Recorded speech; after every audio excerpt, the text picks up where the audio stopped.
So 6 months in London, how has that affected Steve Bassett and PRG?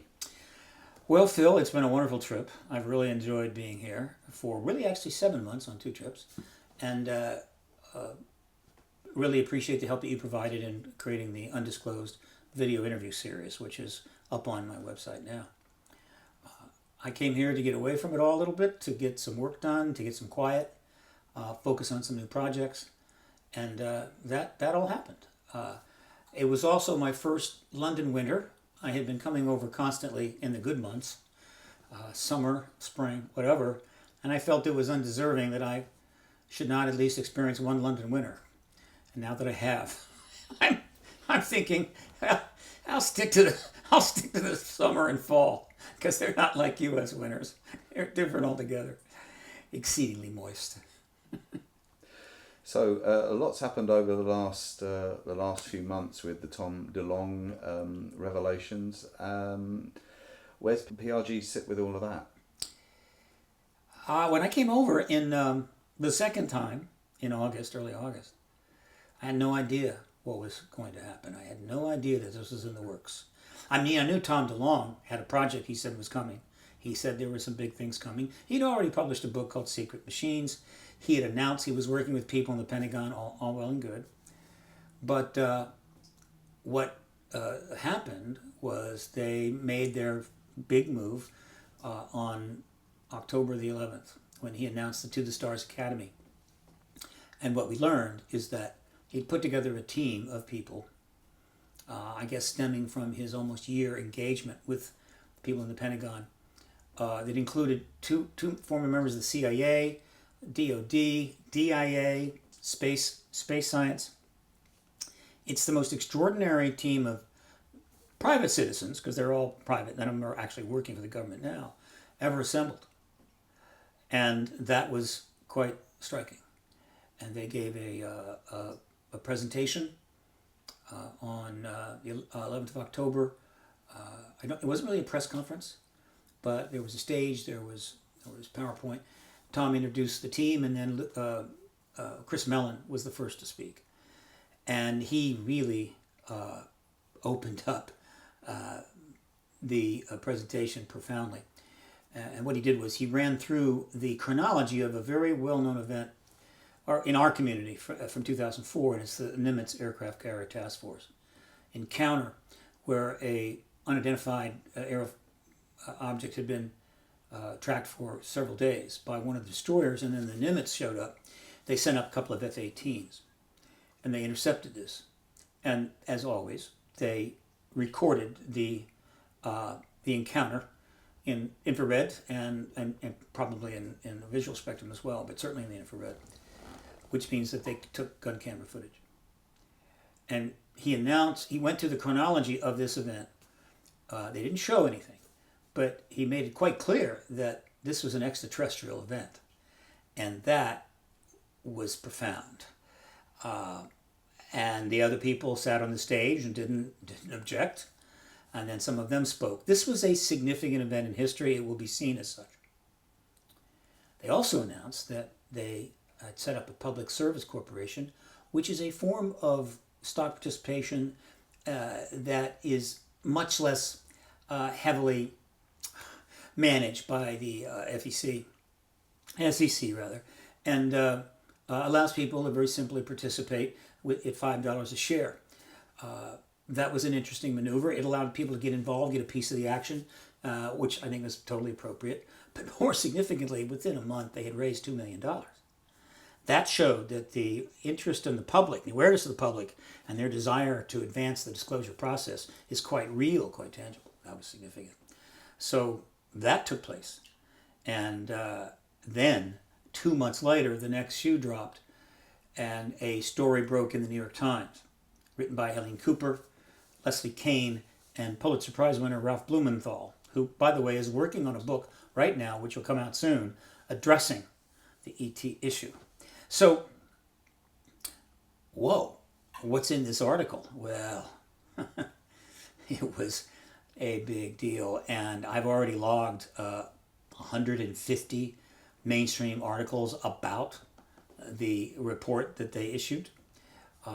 in that article, essentially they announced a number of things. One, that the Pentagon, and in fact, had a study of unidentified aerial phenomena going since 2007, funded by $22 million, provided with the assistance of the former House Majority Leader Harry Reid, who earmarked $22 million, which was spent over 5 years, to study the phenomena. Now, a lot of people thought, wow, that's really big news, because we thought the Pentagon was out of the UAP business since 1969. They've never been out of that business. They've been studying the phenomena intensely ever since Roswell, if not sooner. But this program was wanted by Harry Reid, and so they obliged. Then we learned that much of the money went to Robert Bigelow, who was doing research and service to this project out of his Vegas facilities. That was notable. We learned that Bigelow was the one that prompted Harry Reid to create a new study because of things he had learned from his National Institute of Discovery Science and so forth. And so now we have Bigelow, we got Harry Reid, and then Luis Elizondo who was on the new DeLonge team, To the Stars Academy, ran the program and continued to run it even after the funds ran out. So we learned that. So this was a big deal. But it wasn't all that happened, because in the same day, another story was in the New York Times. And by the way, almost certainly the To the Stars Academy people provided this story to them, to the New York Times. The New York Times didn't have to run this down. It's part of their strategy. And this story, including footage, was run on their website and, of course, in print, about the Nimitz event that Chris Mellon was talking about on October the 11th. And in this case, they had the pilot who intercepted a UAP off the coast of San Diego, between San Diego and the island Coronado, Mexico, Coronado Island, in 2004. As a result, there was an intercept, there was footage, gun camera footage, and they interviewed the pilot and released the gun camera footage, which Luis Elizondo had taken with him with the approval of the Pentagon when he retired to join Tom DeLonge's team. And when I saw that, I knew that we were in a totally different place. And again, this is all happening while I'm in London. I was a little concerned. Boy, I wish I had stayed in the United States if I knew this was coming. But it's okay. I was able to track it from here quite well. Gun camera footage of a proper intercept of a UAP. I don't mean they have some film of something, some contrail in the sky. Has never been released, formally authorized and released by the U.S. military. There's some footage from way back in the 50s that could be called gun camera footage, but it's just simply not important. The gun camera footage I'm talking about is when they send up a craft to intercept a UAP, and they get this craft and its profound maneuverings on film. We're not the only country that does this. Never been released. And I've talked about it for the last 20 years. Because if that footage was released, the truth embargo could not sustain that. I mean, this is pretty powerful evidence. Right? So obviously it could be released. And you could never get to it. No FOIA submission would ever get that footage released. And they have a lot of it in their files, because intercept planes always carry cameras to record what is going on when they have these intercepts. They have to have a record. They have to be able to study it. And so that's simply not available, and that's part of the truth embargo. I get that. So suddenly, they've released a gun camera footage and announced they've got 2 more. So this is a huge milestone. And of course, the press got excited about that. And there has been, 150, 160 articles. So that happened while I was away. And of course, I'm engaging that.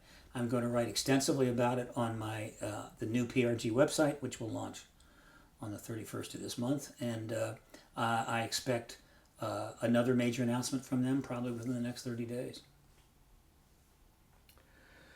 So you're heading back to the US. You've got a pile of conferences to attend. Where are you going with it now? Okay, the plan is to try to get as much back into the flow as possible, having been away for most of 2017. So I'm booked into 10 conferences. The first will be at the Conscious Life Expo at the LAX Hilton. That's on February 8 to 11. And then I will be speaking at the International UFO Congress Conference, which is held in the Phoenix area, Scottsdale area. And that will be February 14th through 18. Then I will be also be attending and part of the Sonoma International Film Festival. And then I will also be presenting probably 3 or 4 presentations at the Contact in the Desert event, which is moved to Indian Wells, California, at a huge resort there. And this event can handle up to 3,000 people.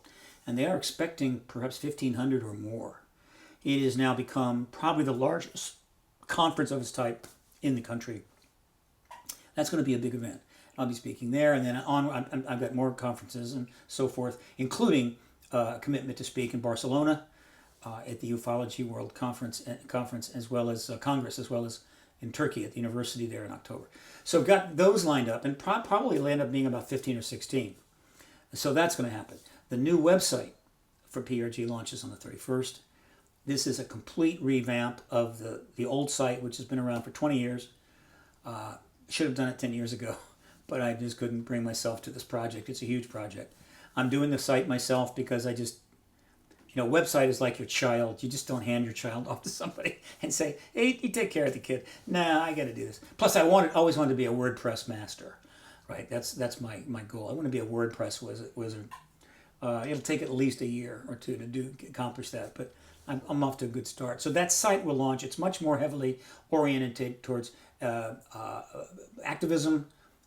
It's very nice interface, and I'm hoping we will get a huge amount of attention and hits. It's got a new blog called The Disclosure Wire, and I've already got about 40 pieces up there. I'll be contributing to that blog going forward. That's permanent. And it's over 700 graphics in it at this point. So I'm pretty proud of it. So if anybody has a criticism, keep it to yourself. I don't want to hear it. Right? This is my baby. So that launches. And then I will be releasing as a press release the key centerpiece of the Moscow interview. It's about 30 minutes, and I've been releasing pieces of that on PRG website and on PRG's YouTube channel. But this is going to be released as a media notice. It's going to go out to a lot of media and has the potential to draw some attention. I hope it does, because it's the first time ever that anyone has spoken on Russian media about exopolitics of Vladimir Putin being the disclosure head of state. I also discussed American politics in that context. So it has the potential to be controversial. That gets released right at the 1st of February, so that's going out. And I have a major announcement that will be made, I believe, I'm pretty sure, at the IUFOC Congress in Scottsdale, which I can't talk about right now, but it's pretty exciting. Wonderful. So what's going to be the main thrust of these talks for 2018 across all these conferences? A lot of it is going to be connected to this announcement that we're going to be making in Phoenix on the 15th, 16th of February. But a lot of it is going to be devoted to all of Tom DeLonge's work. I'm very much a supporter of what he's doing and very pleased that he's doing it. And I'm going to do my best to make sure that people have a proper understanding of what's going on. The nature of this field and the nature of the subject is that people are hyperbolic about it, sometimes hypercritical. And so he's already receiving a lot of, blowback, pushback, criticisms, and what have you. Fine, it's the way it is. But if people are going to criticize it, I want them to properly at least understand what it is they're criticizing. And so I'm going to devote a great deal of attention to explaining, dissecting, analyzing the implications of everything that Tom DeLonge is doing going forward and has done. So that's going to be part of it. And also, I'll be talking about disclosure as always, but in the context that, given the pace of developments, 2018 could be the year that this finally breaks open. There's a lot of reasons for that. These announcements and the involvement of people with former high-level insider positions with the Pentagon, the CIA, the DIA, the emergence of new witnesses like the pilots, the first gun camera footage. This can't continue at this pace without something giving. At some point, some head of state is going to make a move. And one of the key things that I pointed out on the website in my discussions of Tom DeLonge's work and other things, and will emphasize in the media interviews I'll be doing, and I expect to do a lot of media interviews in 2018, is this. There's a famous story about the Boston Marathon in the United States, which is one of the best known and premier marathons in the world. This goes back way back. I'm thinking 80s, mid 80s, something like that. And you have the men and the women running together, and then the first man across wins it for the men, and the first woman who comes across later wins it for the women. So what happened was as the very first woman is sort of the women leader of the Boston Marathon is approaching the finish line, maybe 1,000 yards out, maybe another lady by the name of Rosie Ruiz jumped into the race and ran. She had signed up. She had the bib and everything, and she had somehow maybe taken a bus, right, or a cab, got up near and she runs through the last 500-600 yards and wins the Boston Marathon. And so she gets the trophy and everything, and then the people started to wonder about her because I think, if I recall, they're looking at her calves, and they were saying, I don't think the winner of the Boston Marathon could have calves like that. And so eventually they found out that she had just jumped in the last minute and took advantage of that and got a little glory. And the sad thing is that the woman that actually won it that year, nobody remembers her. But Rosie Ruiz, who I hope is still around, went down in history. Okay, why am I bringing up that? Very simple. And it's something I want the Pentagon and anybody else in government to understand very well. And that is this, that the closer disclosure comes from whatever direction, but obviously it's coming now from the United States, the closer we get to disclosure, the temptation for another head of state to jump into the race and cross the finish line ahead of the United States grows and grows. And so there's a head of state out there that may want to be the Rosie Ruiz of the disclosure process and jump in at the last minute and take the glory. So I say the glory, the political legacy and everything else. And so this is something the Pentagon needs to think about very clearly as they continue to run this thing forward at their own good pace, right? In other words, okay, I'm running a nice pace, we're going to win this race, and then boom, what? It's over? Who won? That's not good. If someone believes the United States should be the disclosure country, that it's best for the world, then they need to think hard about the pace of soft disclosure that they're pursuing. And that's something that I'll be talking about as well. Yes, we have a new president and new administration. Where do you think the Pentagon is with the new administration? They're obviously putting stuff out. This is the first time under any administration. What's going on? This is a very complex question. We don't have the information to properly assess it. But I'll shorten it to as few words as possible.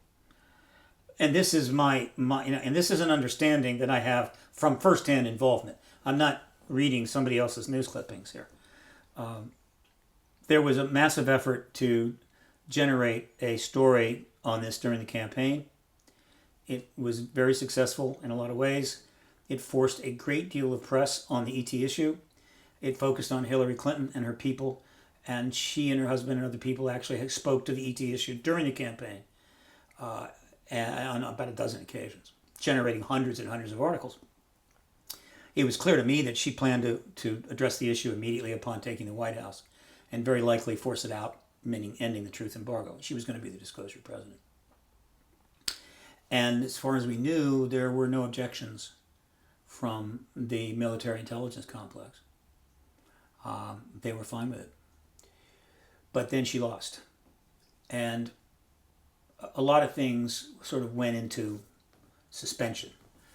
Tom DeLonge stepped back, and we didn't hear anything for many months from him, a number of months from him, because the whole political landscape in America didn't just alter; it was transformed. It's totally different, and it's chaos. We're in the middle of probably the worst political chaos since the Vietnam War, and frankly, that chaos was relatively understood. It was kind of focused on a major upset amongst American people and the conduct of that war. This is broader chaos. This is not a 3-ring circus. This is a 20-ring circus. There's clown cars everywhere. It's a mess. Now, the Pentagon and the intelligence communities don't like messes. They don't like chaos. Their whole job is to solve chaos, prevent it. So the dynamic that exists now between these national security institutions and the new political leadership is very tricky. It's compounded by the fact that on numerous occasions the current president has attacked these institutions. He's attacked the generals in the Pentagon. He's attacked the FBI. He's attacked the Justice Department. And so these institutions, I mean, arguably, one could say that the relationship can't be that good, right, between these defense and national security institutions and the current administration. One would say, but they increased the military spending $60 billion, so that must make it all right. No, it doesn't. They'll take the money, have no fear, but these are good people, and their job is to defend the country, and the kinds of stuff that's happening politically is not good, and they know it, and they're not happy about it. So things quieted down on the disclosure front until Tom DeLonge makes his move on October the 11th, essentially 9 months into the new administration, roughly. So we do know that the insiders, some of which had just left the Pentagon of the CIA, the DOD and the CIA, were willing to do this in this current political climate. That they did it, right? Whatever the situation is, in terms of the politics, in terms of the relationship between the Defense Department, CIA, or any other entity, and the current administration, did not preclude them from doing this. Okay. 2 months go by before the next major event, which is the New York Times article. So now we're like almost 11 months into the administration. So I'm trying to assess this, and all I can say is that I have yet to see anything that indicates to me in a meaningful way. People have grabbed at some straws on this. They're looking for any little thing and they'll point something out. I mean a meaningful connection between what is happening with DeLonge, the Pentagon, the CIA, and that effort, which actually goes all the way back to 2015, when, for those who don't remember, Hillary Clinton was in fact, leading candidate, leading in the polls against everybody. And so anybody in the Pentagon, CIA that were working with DeLonge, whatever their plans were, those plans were probably predicated on Clinton winning the election. And she, in fact, was speaking to the issue. So you had a fairly well-defined situation there, which, of course, changes. But I have seen no indication of any connection between these developments and the current White House. Period. I don't see it. If I do, I will say so. So where the White House is on this, I don't know. Could it jump in at any time? Sure. And really that's all I can say right now, but I hope to know more. and be able to say much more about it in the coming weeks and months. So, to finally wind up, going back to LA, how do you feel about leaving London? I'm going to miss London. I like it. I mean, this is my first London winter, and I'll tell you, I'm more of a spring and summer guy. The thing here is, in the U.S., it'll get really cold, it'll snow, and there'll be a lot of snow in the ground. Then it'll be really clear for days and days and days, crisp, clear, cold. Here, the temperature all winter has stayed right at about freezing, maybe 33 degrees Fahrenheit, 1 degree centigrade. And so it's just cold rain coming down, no snow, whatever. And you don't see the sun for days on end. It's good for the complexion, though, I think. I think it's not bad for that. So it's a proper London winter, and, I'm thinking I'll be coming back in the summer next time. But there's people here that have been helpful to me, and I've got a supporter here that's been extremely helpful.